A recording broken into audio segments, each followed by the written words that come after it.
I will talk about how can you fix this problem or know how you can do that on your HiTv app. So all you have to do, so you just click here on settings, click on it. When you just click on settings, it's going to show for you a list like this here.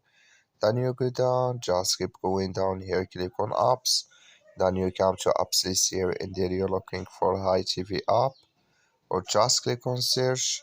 Then here add HiTv app, it's going to show for you like this, click on it. So then it's going to take you to this list here. Click here on first stop, you click on OK. Then you go down, just click on storage. Come to storage list here, just click on clear cache. Then all you have to do, so you just go to your Play Store, click here on Play Store, search here for HiTv app, it's going to show for you like this.